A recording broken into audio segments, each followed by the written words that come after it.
Hey there, welcome to the 2 Minute Vinyl Review. I am Sam, the Record Man, your online vinyl nerd. Today we'll focus our attention on a classic, John Coltrane's masterpiece, A Love Supreme, recorded in 1964 with the classic quartet of Jimmy Garrison on bass, McCoy Tyner on the piano, and none other than one of jazz's greatest drummers, Elvin Jones, on the drums. Now, they'd recorded together before that. They started recording in 1960 and actually recorded in different variations, but this is one of the first times, maybe the second time, where they're really just recording as a quartet proper.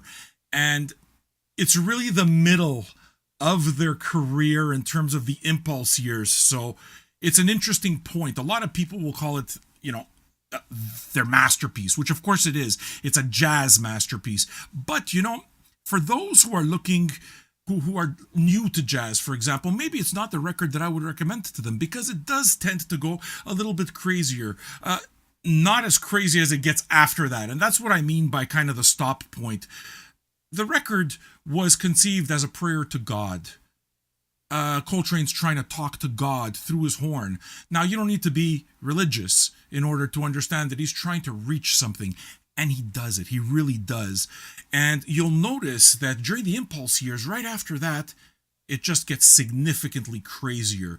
It gets into that free jazz that a lot of people, certainly people that are just getting into it, might not be able to wrap their heads around. But again, when taken in the context of he's really just trying to talk. He's trying to communicate to God through his horn and letting his feelings guide him. It becomes an extraordinary path. And his life, of course, ended too soon. But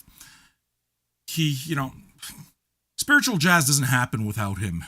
And I would say that probably the very beginning of that, I mean, it was building up to that with other stuff, but the very beginning of that is just the cornerstone, right? What you guys are looking at right there. A Love Supreme, John Coltrane. Those who are kind of like new to jazz might want to go earlier in his career because that's a lot easier to get into. So, I mean, I would probably suggest My Favorite Things or, my favorite things, really. Blue Train, those are the records I would suggest mostly to you if you're just getting into it. But if you can just kind of like listen intuitively and understand, welcome to one of the greatest records you'll ever own in your collection. If you don't have it, you need it. Hope you enjoyed the review. If you did, leave comments, tell us what you would like to see next in terms of 2 Minute Review, and subscribe. That always makes a difference. Sam the Record Man, out.